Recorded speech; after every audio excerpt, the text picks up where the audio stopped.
next question. Okay. All right. So, have you experienced a moment where an open and honest conversation with your parent or caregiver led to a breakthrough in your relationship? And what did you learn from it? So I couldn't really come up with a particular story, but I think in general, just feeling confident and having a different opinion than them, or just feeling the space to do that. And I say that because, and I kind of alluded to this earlier in some of our conversation, but I think I was always encouraged to speak my mind and always encouraged to be vocal, just not with them. You know what I mean? And so I think it sends mixed messages, right? I think I think the challenge for me is, in spite of, like, trying to unlearn that, right? Trying to unlearn that there should be space for me to disagree, or have a different perspective than you, and not feel like I'm gonna be punished for it. Yeah. And I don't think that that happens now as an adult, but as a kid, like I mentioned earlier, my mom was very open. You could talk to her about anything, but you could not necessarily tell her how you felt like you've been aggrieved by her, or how she Mhm. maybe did something that you didn't like, or maybe she spoke to you in a certain way. And again, I do think that parents come to this role with what they have, and you couldn't do that with my grandma. Like, please, like, even as an adult, when my mom, my mom has told stories about how she has wanted to say things to my grandmother, but couldn't, and I don't know if she couldn't because she was afraid, or because that's just not what you did with those parents back then. So I think that's it sends mixed messages. And so there were moments when I was a kid where I had wanted to say things, wanted to express certain frustrations, or just share my thoughts about, that I feel differently than you, or that I didn't necessarily appreciate the way you said that to me, or I didn't like being called that name, right? Like, those are just things that I didn't have the space to do. And I'm not special. I know that most of my friends and most kids in my generation, just they didn't. And so I think that ultimately, though, that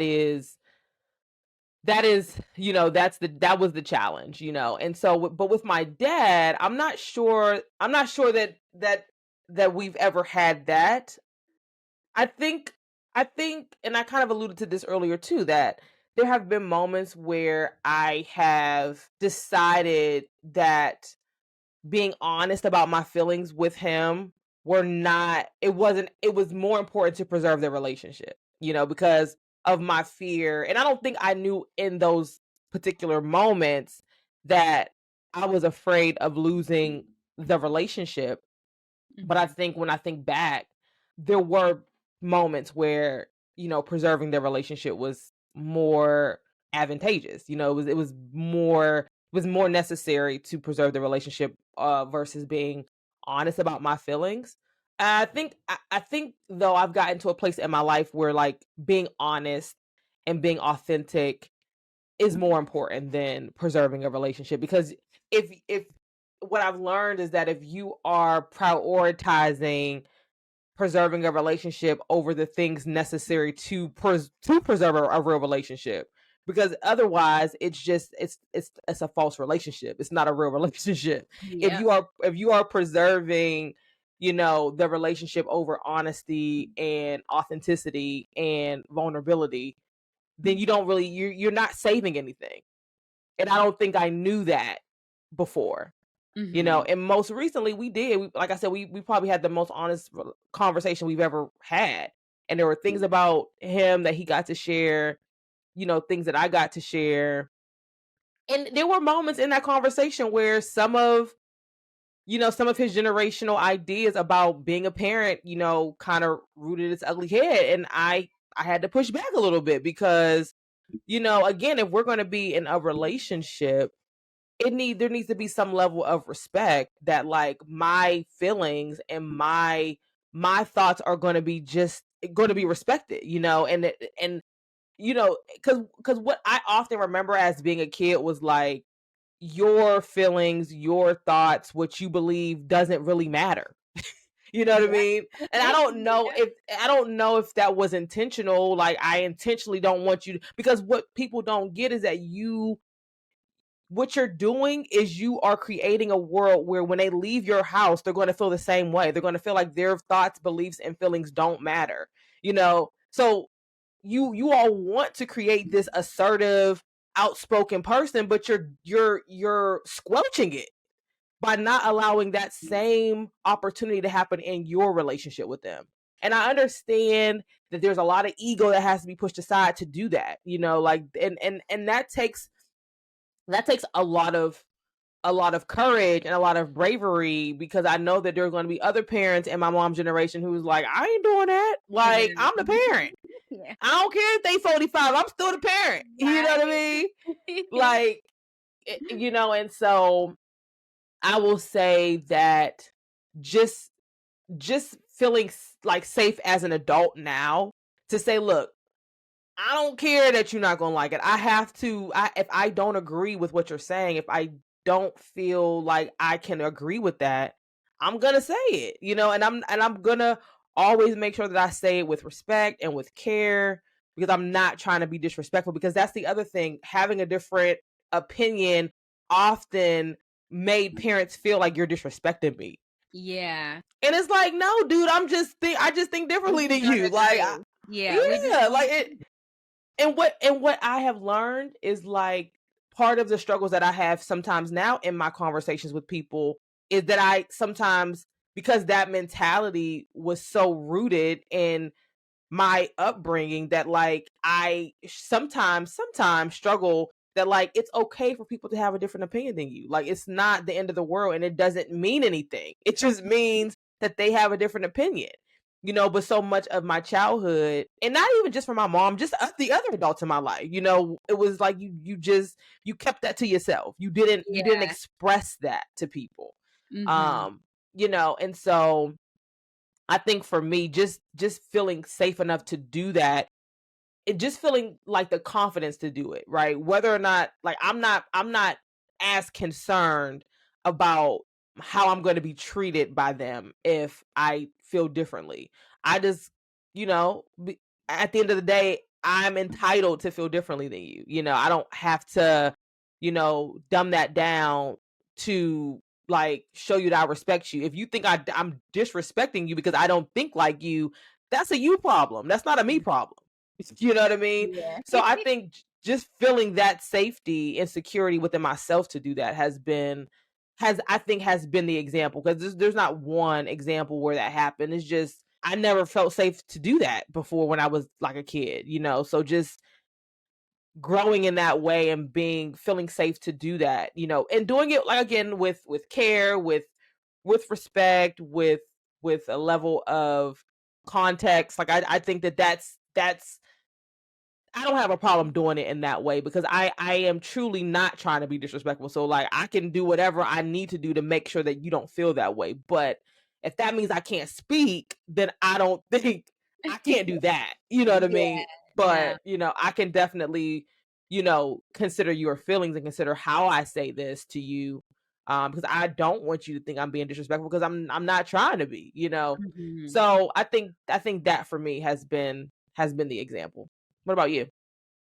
I think for me, I think with my mom, one of the things that I definitely did different than she did was my mom was a big person who believed in family.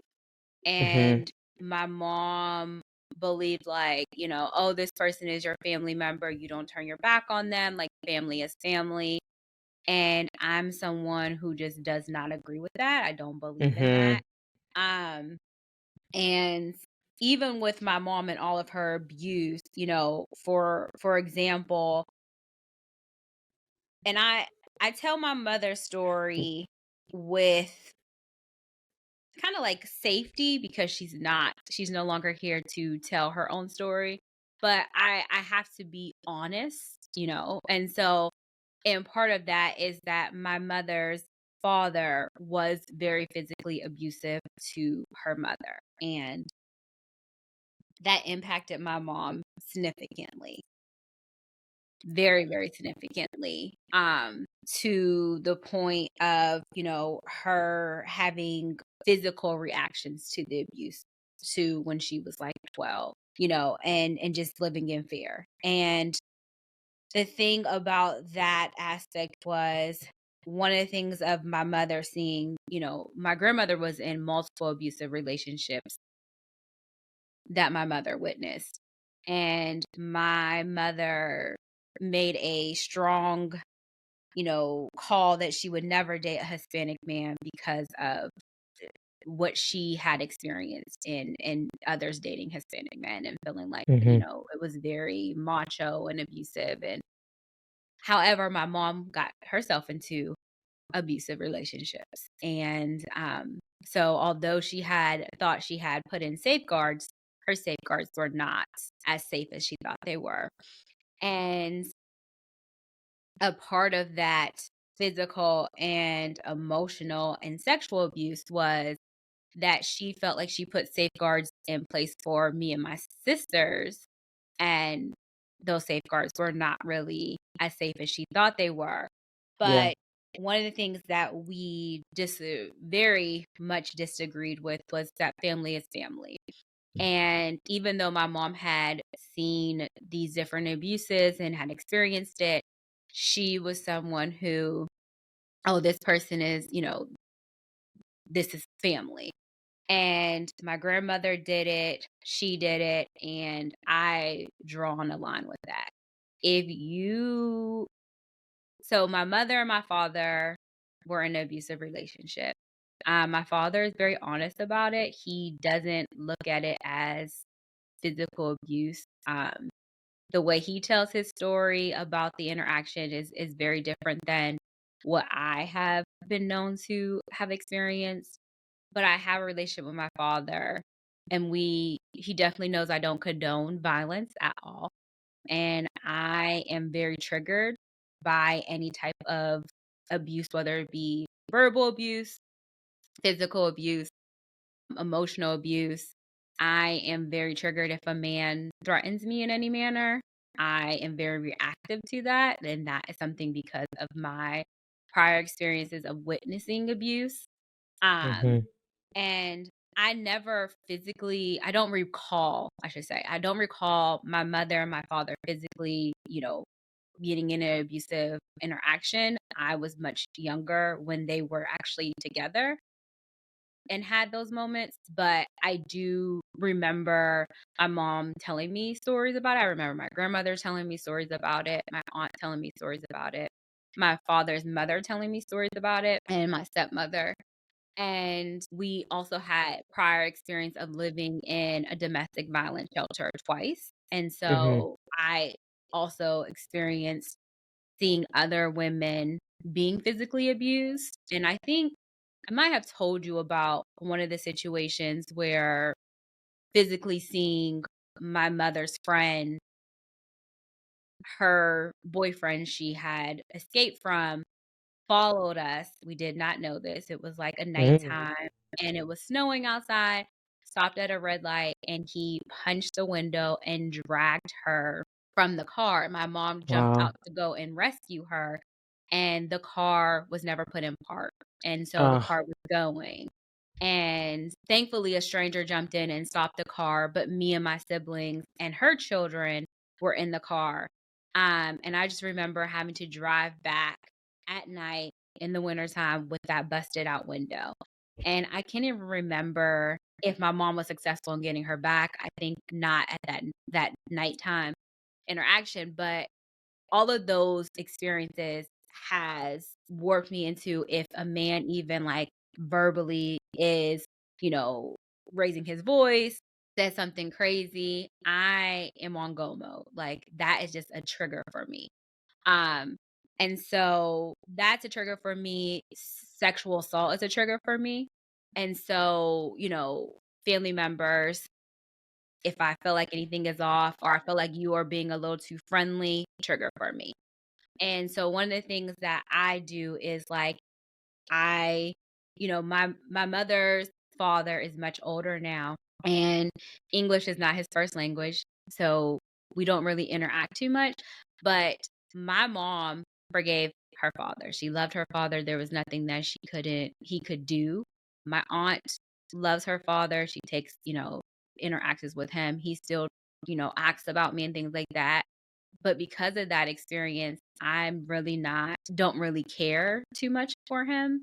Again, knowing that people are imperfect or whatever, but knowing what that interaction had caused my grandmother and my mother, and knowing that that interaction presented itself in my childhood because of all the things that my mom endured, um, Yeah.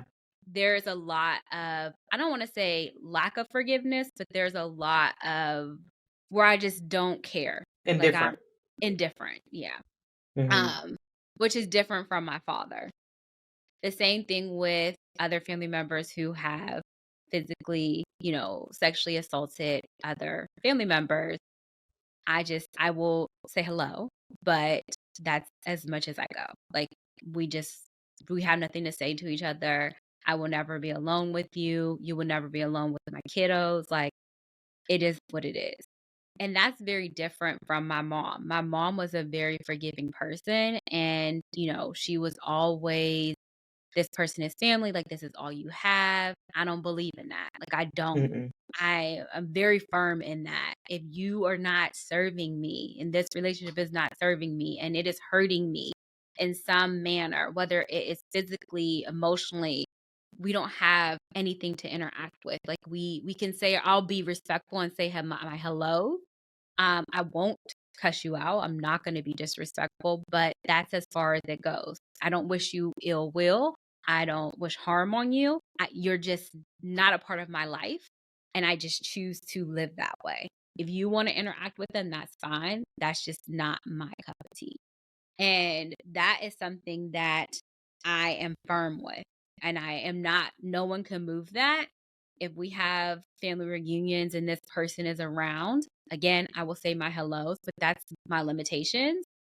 I just choose to not do that. And a part of that is because I've have family members and I've had interactions where they felt like their experience was ignored or not validated because that person was still allowed to be around, and they were forced to interact with that person. And I am so against that. I am against Absolutely. it. And I also feel like it puts that person in a situation where they don't feel validated in their experience, and it Or reduces. safe. Exactly. And it also makes it seem like what they experienced was not that big of a deal. And I just feel like, Like it wasn't a bad thing. yeah, Yeah. it wasn't, or that, you know what, you need to get over it. And I'm just not, Mm, I don't yeah. believe in that at all. I don't. Now, if you decide that you experience something and you want to forgive and forget or whatever, you can lead that. That is your own journey, whatever. That's just not how I live. That's just not Yeah. what my idea. And so me and my mom, when she was around, we would constantly get into that of, this person did this to you. And, they have constantly shown you who they were, and you are constantly giving them the benefit of doubt, and they don't deserve it. And she used to get mad at me all the time, like, why are you so like unforgiving? I'm like, it's not that I'm not unforgiving. I have forgiven them. I just have now chose to move differently. Like, they're not living constantly in my head of, this person did this and I'm wishing them ill will. Forgiveness does not mean that we now have to interact. That's not what Right. forgiveness means to me. Forgiveness means that I have moved on past that experience, and now I am choosing to how we interact. I wish you no ill will. It's not living in my head daily. I hardly think about it, but I just choose to just move differently. Like, I've seen this, I don't like it, and I'm moving forward. That's what forgiveness looks for me. And so, like, that is something that me and my mom were very different on. And I made it known of how I felt about certain family members and how I choose to move forward. And I think that at the end of the day, she had to respect it. She didn't agree with it. And again, I used to tell her, like, she'd be like, "This happened to me, so, like, why can't you?" And I'm like, "I just don't operate that way. If I know someone hurt my loved one, I just can't operate in that manner of, like, you show me fully who you were." And, like, I do think that people can grow and, heal and all of those different things, but, like, that's just not, maybe our path is just not aligned anymore, and that's fine. Like, I'm okay with that. Like, you still exist in the world. I know you still exist in the world. We Mhm. don't align, and that's fine. Um, so yeah, my mom and my grandmother were big believers of family is family. You only get one family, even if they do you wrong, like, that's family. I don't agree to that. I don't believe in that. Family does you wrong, you put up safe boundaries and you keep it moving. Like, you have to, at the end of the day, have to protect yourself, and you have to figure out what you're willing to accept. And if we can't put safe boundaries for family, how can we do that with strangers? You know? But see, that's the thing. That's the thing that I think sometimes the older generation got wrong. And I don't think their intentions were to get that wrong. But so much of what I believe parenting is like if you want to create self sufficient, assertive, opinionated, adults, you do that in childhood, and if you don't foster that kind of environment in the safest place for your kid, right? Their Mhm. first sense of safety is with you. And if you don't create that environment, you are not going to create kids who can go out into the world as adults and do that. And so I think and to be fair, I think they were never taught that that was okay. It's Mhm. okay to put boundaries around people who make you feel unsafe. Who not only Exactly. make you feel unsafe but have behaved in ways that are unsafe. Like, there's Exactly. nothing wrong with that, and similar to you, I'm like that with my mom. Like, it's been a few people who I feel like have done some things that I don't necessarily mess with, and I think sometimes people think that forgiveness means reconciliation, and it doesn't. It does not. Forgiveness, I saw somebody tweet that once, or I saw a meme that said, "Forgiveness does not mean reconciliation." I'm like, that is so true because oftentimes when you do not reconcile with that person, you're told that you are still holding hate in your Yeah, heart you're and it's like, stuck. dude, no, I'm not. No.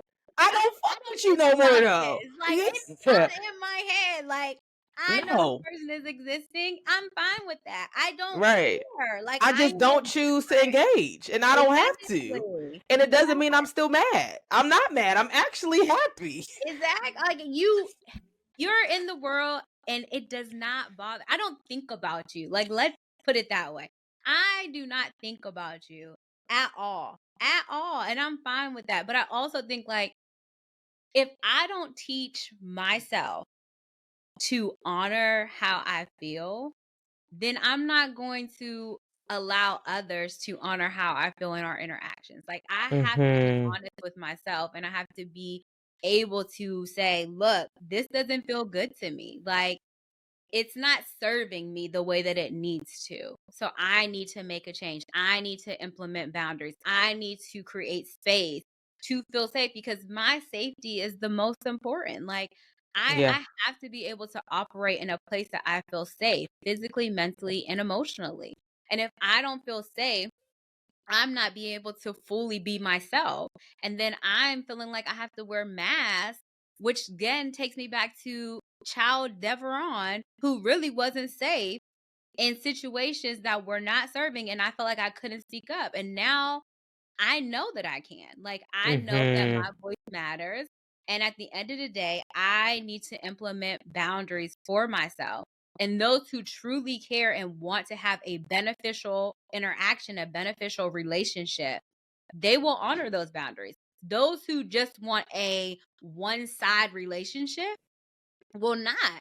And that lets me know where I stand with them. And then it's Yep. up to me to then decide how I want to move forward. Like, I had that power. As a kid, I did not have that power to say, this is not serving me.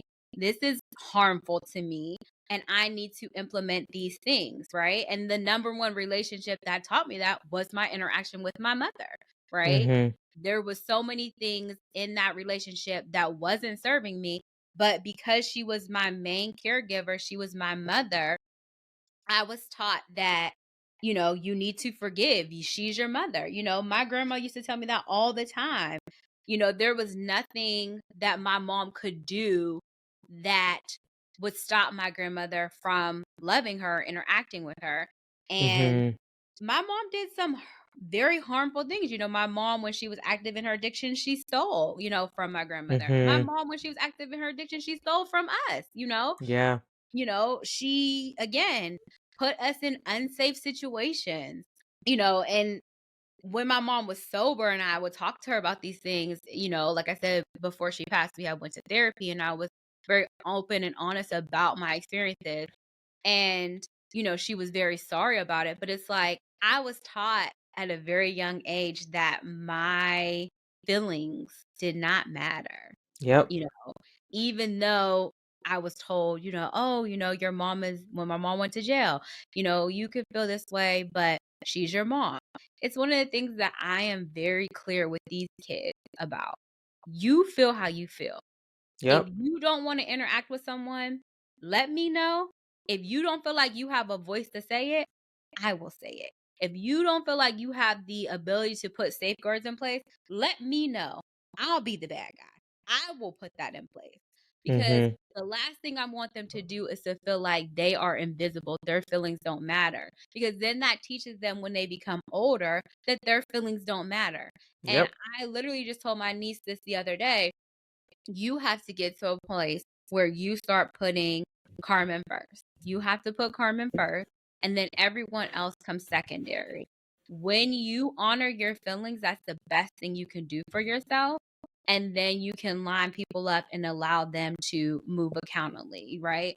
But until you say, my feelings matter, you're going to put everyone's feelings before yourself. And then what's going to happen is, before you know, you've minimized yourself so small that now you don't feel like you are serving yourself because everyone else has come before you. All of their needs are before you.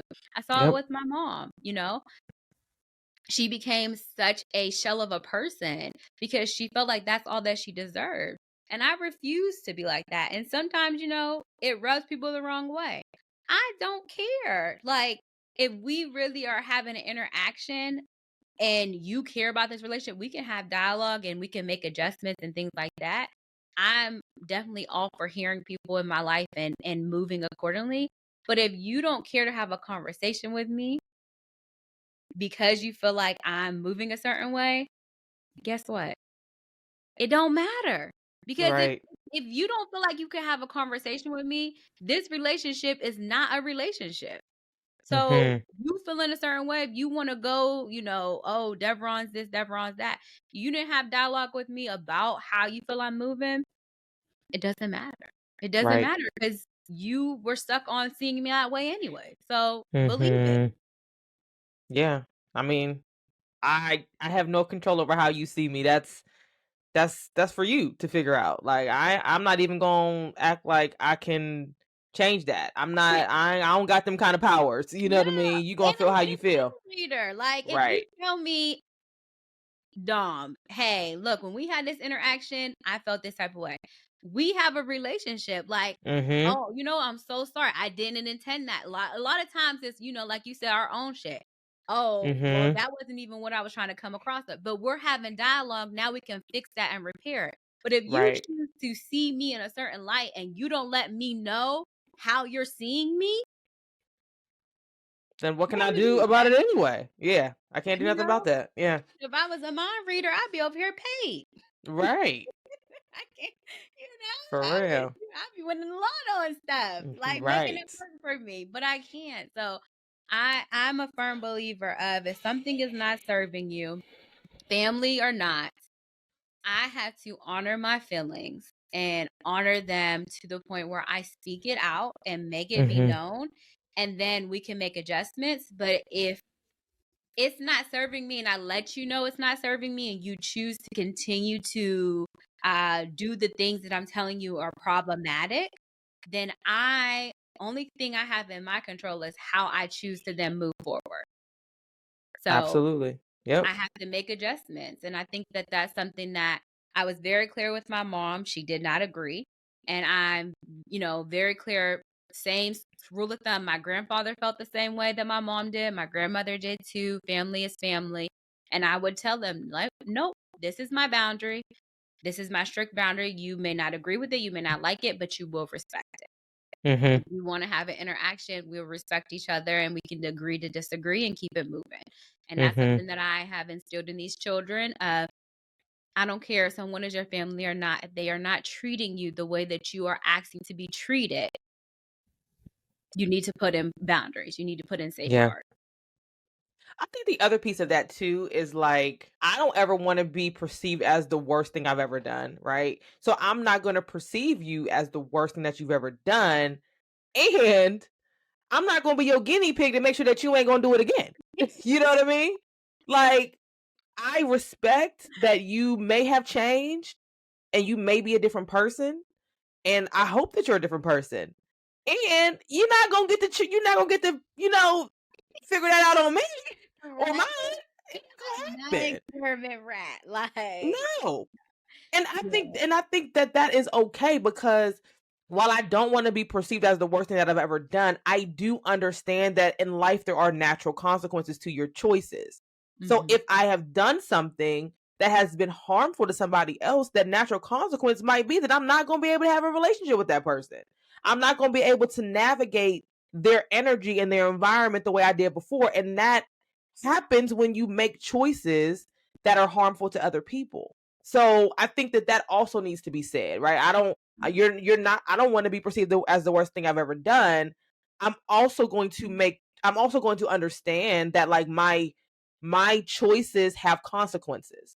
And sometimes that might mean that the space that I was able to occupy before, I'm not going to be able to occupy it that way before, as I Exactly. did before. Exactly. And I think that that's important is that you can grow, you can change, but if I don't choose to have you be a part of my life, that's fine. Like you can grow and change with the new people that's in your life. Like that's fine. You can also choose to try to make amends, but it's not for the other person to be accepting of your making amends. Like that's not their role. That's not something that they should be held to, right? If we do something that is unspeakable or hurt someone else, we can definitely try to make amends, and that's our own journey. But it's their own journey of whether they want to choose to accept it or choose to accept it and have you back into their life. Yep. That's their, like, we need to give people the ability to make decisions for themselves and know what's serving for them, right? Again, I can accept your apology. I can accept, that you have made amends. I can choose to also in accepting that of saying like, and I don't want you back in my life. Like that Right. is completely fine. I think that it's important for people who have been victim to some type of experience to have that ability to say yes or no, right? Hmm. Especially in times where previously our no's were not heard and not Yeah. respected, right? I Hmm. think that anyone who has experienced some type of abuse, physically, mentally, emotionally, it's very important for our no's to be respected. And even if this person violated that no, we then have to set some type of firm boundary where our no's are respected, right? Yep. Um, does not mean that we are holding on to this experience and we're not forgiving and we're, staying in this place of being stuck. That's not true. It means that I have figured out how to heal from that experience and I'm moving forward. Yep. And I have chosen to have my no respected of I don't want to know you in this content anymore. Like I don't Yep. want to know you. I don't care to know you. I don't Hmm. wish you any ill will. I just choose to have my no respected. And I'm making sure that my no respected. I'm not Hmm. giving you the opportunity to disrespect that no again. And I feel like Yep. that's the biggest aspect that I've learned from my mother is her no's were not respected, and I don't wanna say she was okay with it not being respected because it showed that she wasn't, but she didn't put healthy boundaries in her life because she was so used to people not respecting her boundaries that I Yep. feel like she really was like, there's no reason to even put that there because it's just going to get walked over. Where I'm a Mhm. firm believer of, this is my boundary.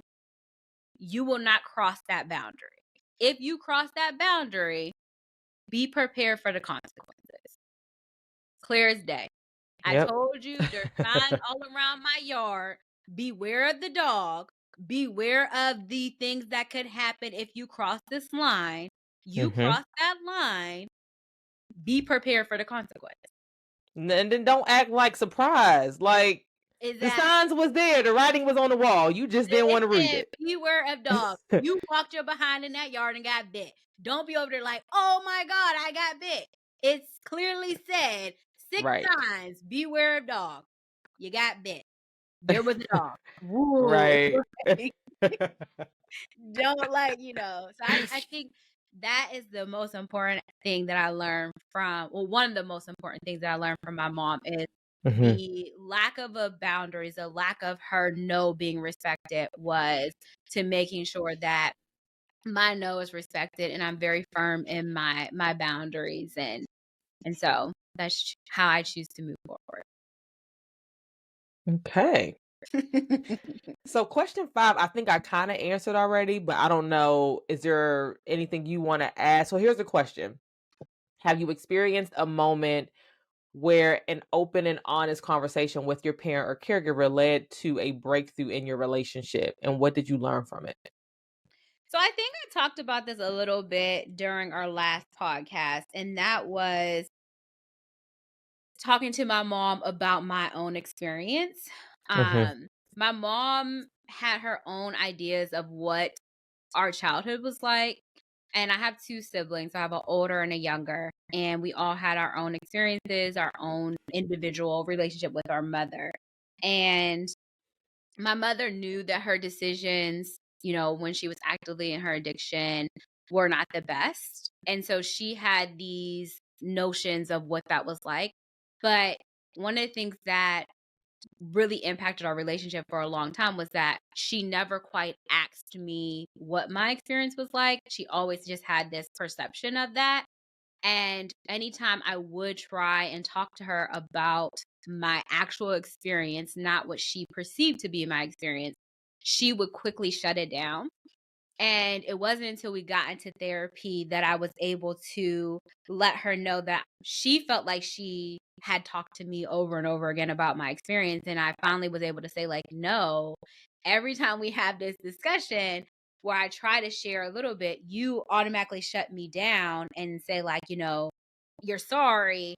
And like, basically, there's nothing more that she could have done. And it wasn't until we explored that a little bit more, our therapist asked her like why it was that way. And she was like, because she felt like there was nothing she could do to change it, right? To change that interaction. And she knew like what I thought of her. She knew about the experiences. And I'm like, you don't even know. Like, you are going off of your own perception. Like, you don't know Mhm. what my experience is like because you won't allow me space to tell it. Like, Right. Yeah. and some of the things she thought were a lot worse weren't. And then some of the things she thought weren't that bad were. So I'm like, when you were actively in your addiction, you don't know, like you're not in your right head. So you don't know the things that has happened, right? And you don't know how you used to talk to us. Like, you know what I'm saying? Like, I remember one time my mom told me like we were the reason she got high. Like as a kid, and Mm, what does that do to you? You know what I'm saying? Like, yeah. and I remember she said that and then she was gone for like a week. Like, so it was like in my head while she was gone, me and my sisters were thinking like, damn, we caused this. Like, you know what I'm saying? Mm, Like we caused this yeah. not only this time, but we caused all these other times. Like this is because of us, because we don't know how to act right, because we are arguing like kids do, you know. If we were better kids, my mom wouldn't be gone. My mom wouldn't be Mm, doing the things that she's doing. And how heavy is that? Like, you know what I'm saying? Like, yeah. really sit with that and think like your mom is making these bad decisions that's impacting your life so significantly and it's because of you. Mm, Um yeah. and my mom didn't realize that she told us that because again, she was She was actively high. Yeah. yeah, like Right. She didn't know. she didn't realize. Um Yeah. there was other things, like there was just so many things that I talked to my mom about in therapy that she didn't realize exactly what it did to me. And I only spoke from my own experience because I couldn't speak for my siblings' experience because I feel like that would have robbed them. Like you said, like we could all have the same, experience, but be impacted differently, right? And so I think having that space of being able to tell my mom exactly what her addiction, I don't want to say caused me, but her addiction, how it impacted my life, you know, definitely was important. And one of the things I told my mom was like, I don't even know if I shared this before, but like I started drinking with my mom, right? Like, and it wasn't where I was drinking heavily with her. It was like drinking coolers. I don't know if people Mhm. even know what that is, but like there's not a lot of alcohol in it. But I started drinking coolers with my mom, playing like this game. It was like you would put like a shot glass in the middle of the table and you would like shoot a quarter or a coin. And if you got it in, then you would not take a drink. Everybody else, you would take a sip. And I went from drinking with my mom to drinking with my friends and not knowing my limitations. And that put me in bad situations. That put me in Mhm. situations where led me to be sexually assaulted, led Mm, me yeah. to, have my safety, jeopardized. And, drinking to fill a void, drinking to feel numb. Then my mom getting mad at me because I was drinking. And I'm like, you opened me up to drinking, Mhm. and her being in denial for that, right? And also me feeling like I wore a badge about drinking, like, I used to drink whatever, obviously I was a teenager, so whatever you Mhm. get your hands on.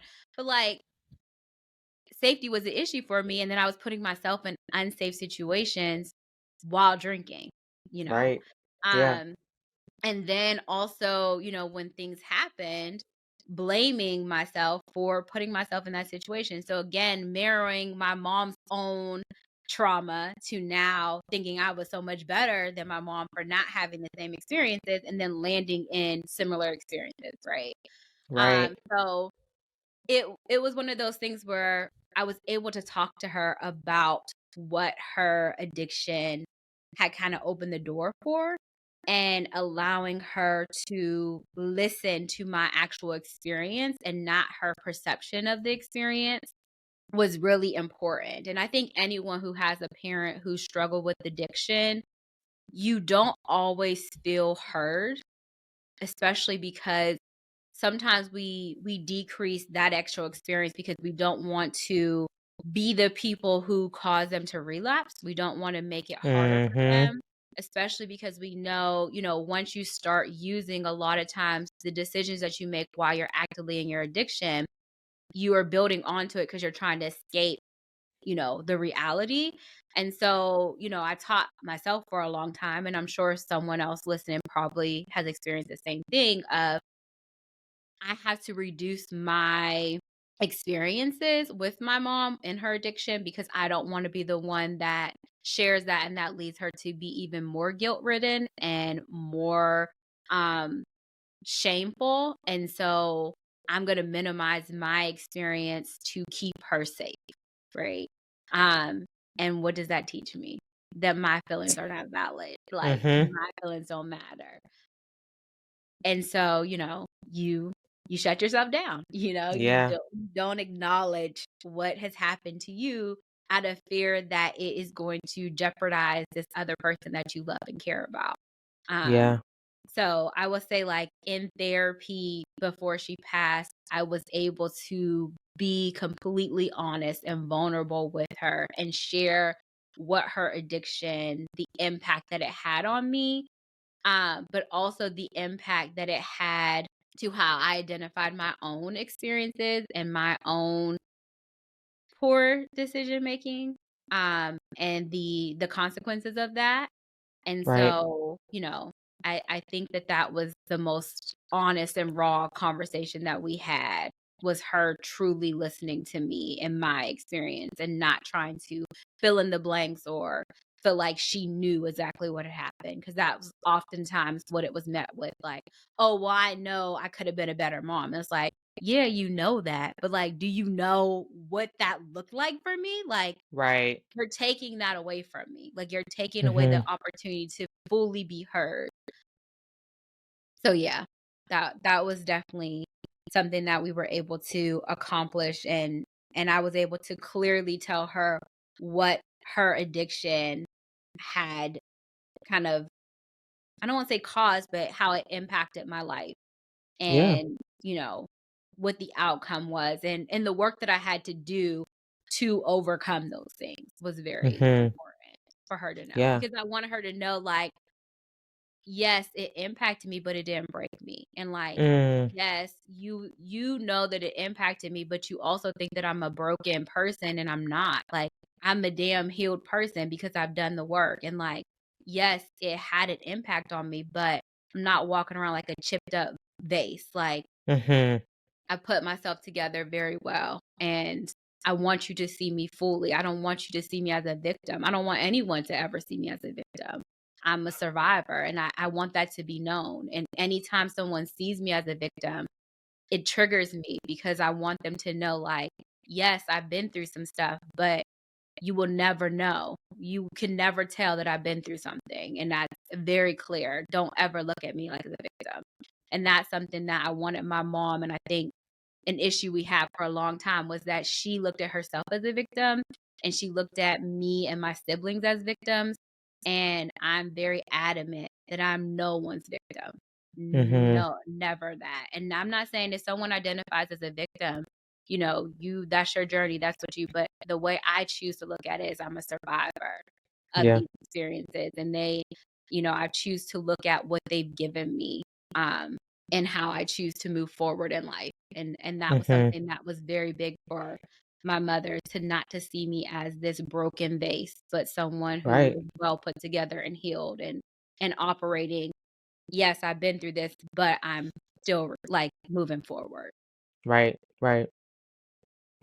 So the last question is, what's a tradition or practice from your family that you want to carry forward, and how has it influenced your personal growth? I would say honest and open conversations. If anyone knows my family, my immediate family, my mom and my siblings, we are very open, almost probably too open. Like, I think I think for people who don't have that experience with their parents and their siblings, it could even kind of maybe be a little weird and off-putting, because I mean, I think that we are I mean, I love it because I think that's again one thing that I got from my mom is being honest and being open. But I think sometimes what I also notice is that we may struggle with the boundaries thing, right? And we may struggle with, like, what's too much to share, right? Like, you might be going a little too far with the with the openness, right? And so I think what I've learned about that though is just the importance of, if there's no one else in the world who you could be honest with, you could be honest with your siblings and your mom, right? Mhm. And so I guess the way I would like to take that further is, when my son feels some displeasure with me or feels dissatisfied with something that I've done, that he has the space or feels that he has the space to share that. Because I think if anything around honest and openness was missing from my upbringing, was that I wasn't necessarily able to say, I didn't like that. I didn't like the way you said that, or I didn't appreciate the way that made me feel, or can you say this differently next time, or Mhm. like I didn't get that. And again, I don't feel like I'm not an anomaly. I know that most people in my generation didn't get that. However, I think it is something that I needed. And the reason why I want to take that a step further in my own experience with being a parent is, the more and more I engage in this thing called parenting, what I most recognize is the only way, because most parents want the world for their kids, right? They want them to Mhm. be these self-sufficient, assertive, opinionated, smart. Like they want all these things for their kids. And I Mhm. think what they don't recognize is that if you are not creating an environment for your kids to learn how to do that in your presence, they will not grow up in 18 just magically know how to do all this shit. It's just Yeah. not going to it doesn't happen that way. And so what I think it requires is for parents to put that ego aside. Put this idea that you're the parent and I'm the parent and you're the kid, right? I do understand that, like, if I'm asking a 14, if we're in a boat and it's me and a 14-year-old, we're not going to let the 14-year-old drive the ship. I get that, Yeah. right? Because there's a lot of things that kids cannot foresee, right? And there's Mhm. things that parents and adults can foresee. So I understand that. I also think that we do our children a disservice by not believing that they are fully capable of expressing their wants and their needs and their feelings. Mhm. And we should not be prepared to write that off because they're a kid.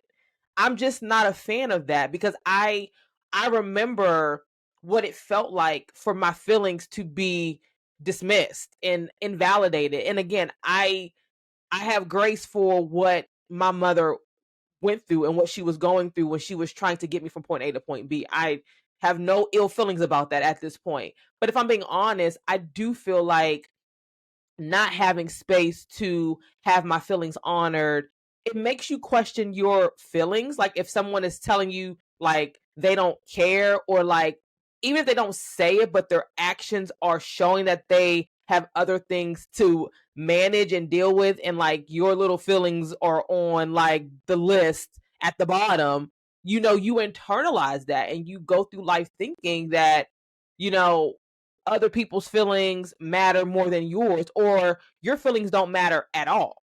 Like, and so I think that going through this process of being a parent, and again, I understand that this stage is going to be very different than when my son is 10 or when he's 15. Like, I understand that my feelings might change. The way I feel now might change. But I hope that they don't, because I think that if I want him to be someone who's emotionally intelligent and who can properly communicate and who has active listening skills and who can validate other people's feelings and who has empathy, all these skills that we want our kids to have, I have to be willing to give him space to learn that in my environment, the safe environment that we are trying to create for him. So I think that is a tradition I want to carry on, but I want to take it that extra step further and like give him autonomy to share how he feels and give him space to know that like I'm not going to be mad at you for feeling something. I may not like it because what I think parents don't want to admit is that it makes us feel all of these feelings when our kids are dissatisfied with us. And Mhm. like that's normal. It's normal for you to feel all of these uncomfortable feelings and it doesn't mean your kid is wrong because you feel that way. Yeah. Like let's create an environment where kids are not made to feel wrong for how they feel, because you are essentially going to create an adult who does not know to how to honor their own feelings, whether Exactly. somebody validates it or not. And so for me, that is what I want to create. I want to create a self-sufficient, emotionally intelligent man, first of all, you know what I mean, in this society. I want him to be able to express those things, but I have to be willing to create space for him to do that, even if it makes me uncomfortable. And I'm Yeah. sure it will make me uncomfortable because don't get me wrong, that little 3-year-old now will tell you, don't talk to me like that. He will tell you, don't talk to me like that. Don't say that, And and it's funny, but it makes me proud though that he does not feel like mommy's going to be mad at me if I say this. Now, I don't know if that's what he's thinking, but Mhm. like in my mind, I want to believe that I'm creating an environment where he does not feel, or that we're creating an environment, because he does the same thing with my husband too. Like he don't care. But I want to believe that we're creating an environment where he does not have to question how he expresses his feelings to us, that he doesn't feel that my love is going to be withheld from him because he said something that was his truth. You know what I mean? That was Mhm. true for him. Mhm. So, yeah, so if that's something that I want to, as far as the tradition goes, it would be open and honest communication. What about you? I love that. I think mine is kind of built around that, but also my mom did a good job with loving us and showing us this unconditional love. More so when she wasn't actively in her addiction.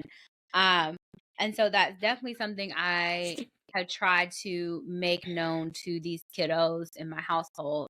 Um, but also letting them know the boundaries and healthy boundaries within that, right?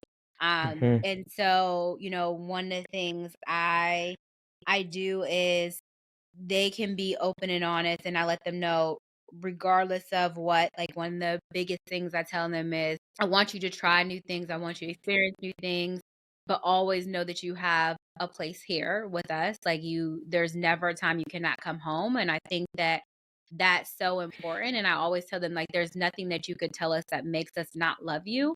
So there is that sense of like honesty. And I also tell them, like, we're going to unpack it. Like, we're going to talk about it. We're going to process it. And, you may not like how I react, or you may not like what I say. And sometimes I'm not always going to get it right. Me and my husband have definitely told them that. And we try to practice that. If we don't handle something the way that we wanted to the first time, we try to take a moment and come back and apologize and kind of have dialogue around that. And that's something that we're definitely trying to implement, because the other thing is I want them to know that we're not perfect, Yeah. and that we're going to Yeah. make mistakes, and that we're learning.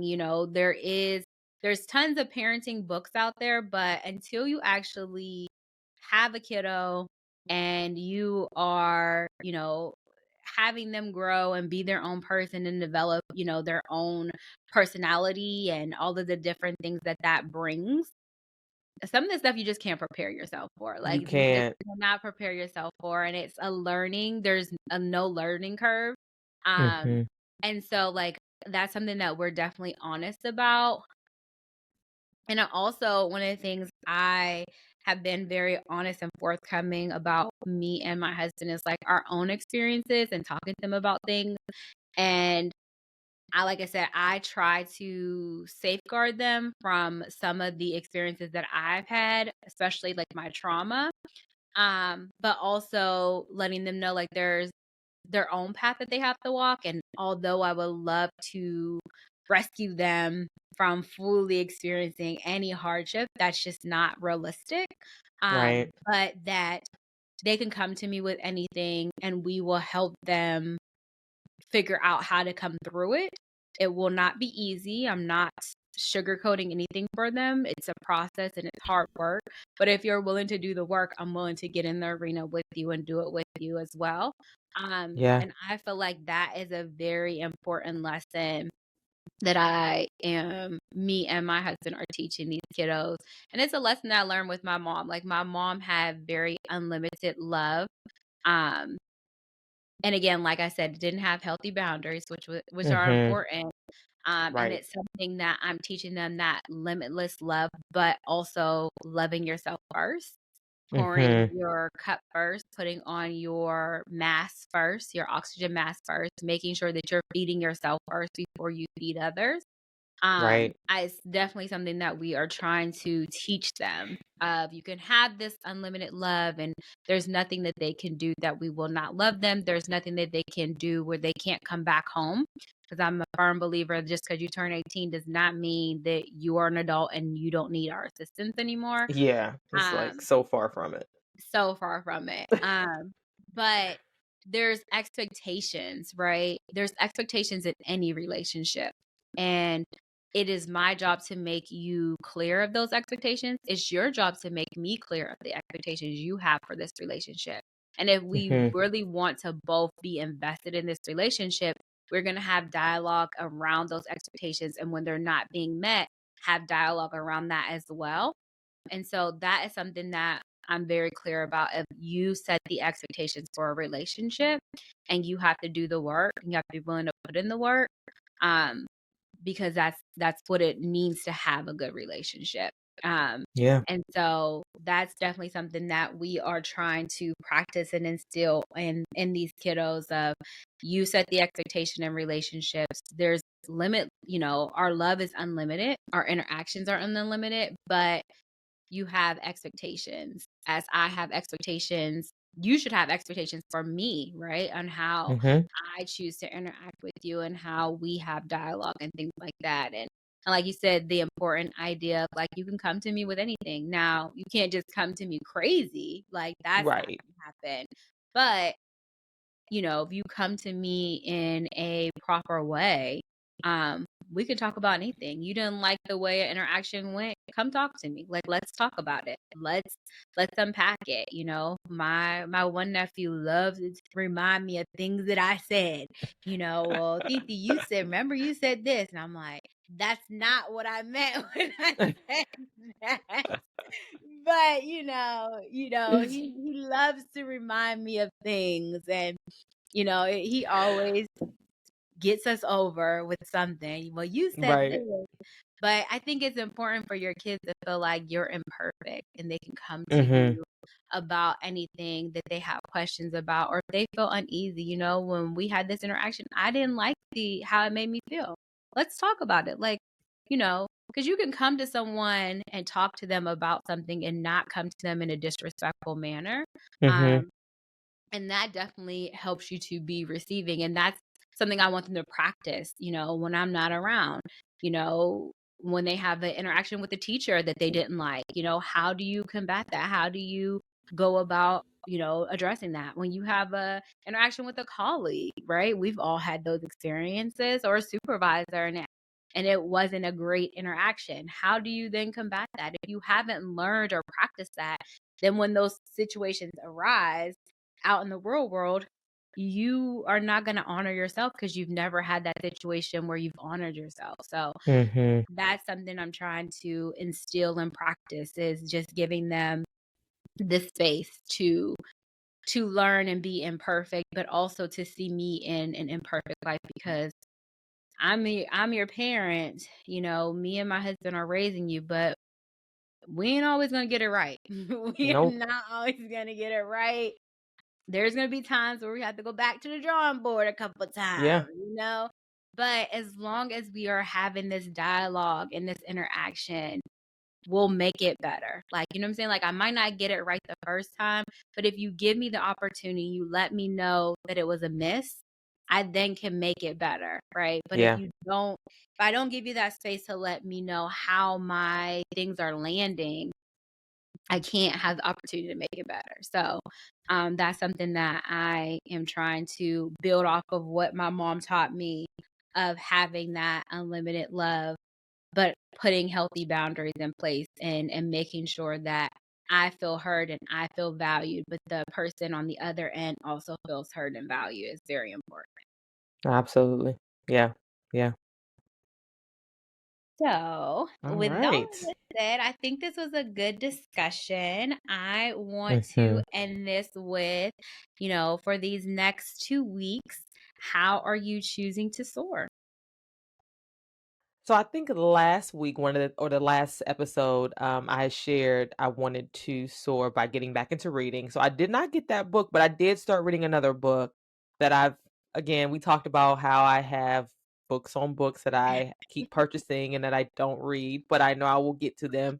So one of the books that I decided to open up, I got a few years ago, and I thought it would be a really good book to start. So it's called How We Get Free, and it is a book about the Combahee River Collective. And it was a group of women, or three women, who were trying to find a way to understand.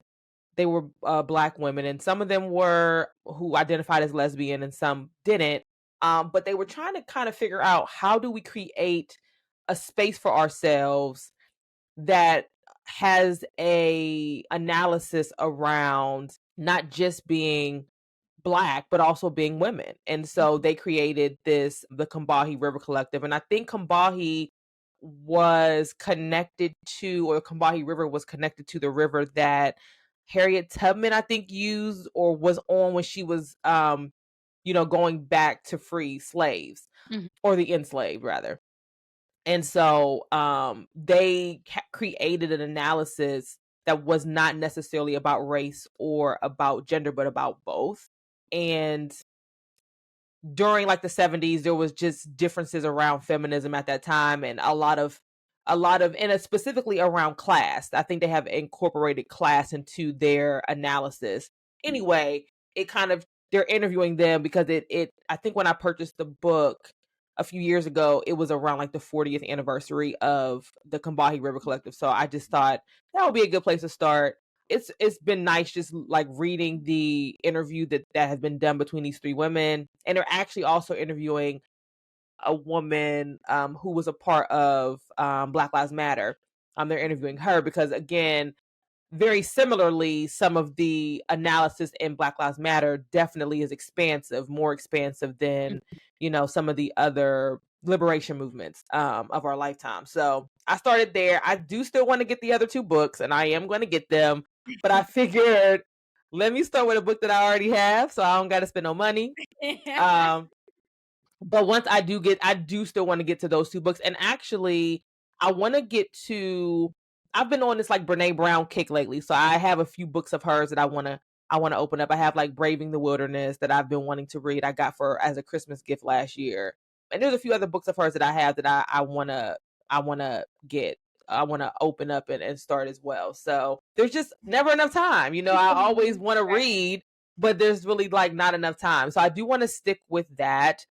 The other way I want to soar is just, when I'm going into these meetings, like I have this meeting on Monday, just trying to just center myself and just remind myself, like when I'm going into these uncomfortable situations or these situations that have triggered me or just annoyed me, upset me, caused me to be frustrated, that I'm just, trying to tap into like, okay, what do you need to do to really address your emotion dysregulation, and like try to kind of center myself around that. Mhm. Because in the next month or so, I am going to be going through some additional changes, and I know that it's going to cause, or potentially could cause, some, moments where I'm dysregulated. And I just want to be better at, recognizing that, and then, finding ways to address it in a way that feels good to me.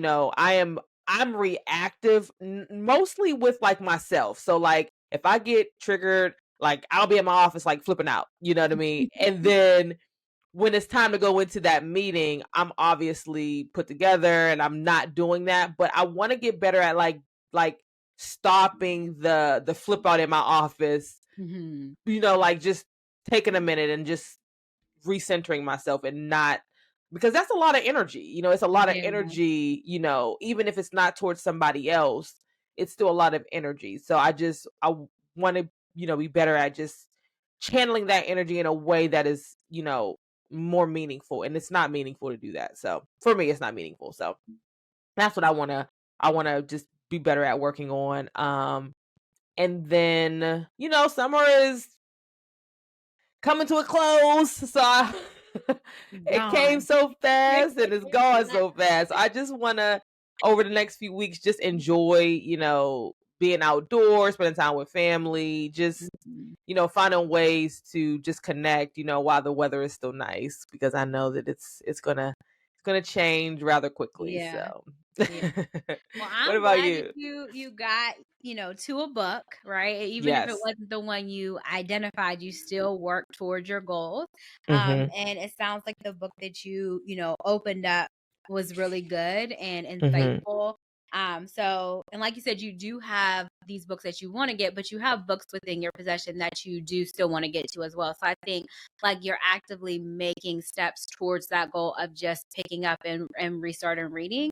So I think that that's definitely good. And, I like that you are being reflective of, continued personal work that you want to do. Cause I think that that's a part of the journey, right? Is that we're never done Mm-hmm. learning. We're never done, adjusting and growing. And so, we always want to be reflective and see what other parts of ourselves that we could hone in on and do some more work. So I love that Yeah. those are places that you are actively identifying things, but also taking steps to actually make action towards addressing those things. I'm going to kind of piggyback off of what you said of doing personal work. I think, although I said a high was that I was reflective of all of the personal growth that I have done and been able to actually see. But one of the areas of work that I need to do is I want to, and we'll talk about this during our next episode of our relationships with our siblings, is I want to figure out my dynamics a little bit more with my siblings, which is a more complex relationship. There's been a lot of things that has happened. Not that I am not forgiving, but I just have to figure out what forgiveness looks like for me. And I haven't Yeah. begun to expand on that because I think I am in the grieving phase of a lot of things. I still am grieving the loss of my mother and then my uncle, my dog Dash, and then also my grandfather now. And unfortunately, with that grief comes other relationships, with my siblings. And so I think I have been so honed on going through the grieving of these losses that I haven't really focused a lot of attention on with those grieving losses, how they've impacted other relationships and where I go from there, what I want to, how I might want to move forward. Is there, Yeah. what does that look like? And so I definitely think that that's one of the places I want to begin to start to unpack. And I know that healing and trauma work is not a overnight process. Like, I know that it's messy. I know that it's hard, but I think it's something that I'm thinking that I might want to pay a little bit more attention to and just figure out where that goes from there. Mhm.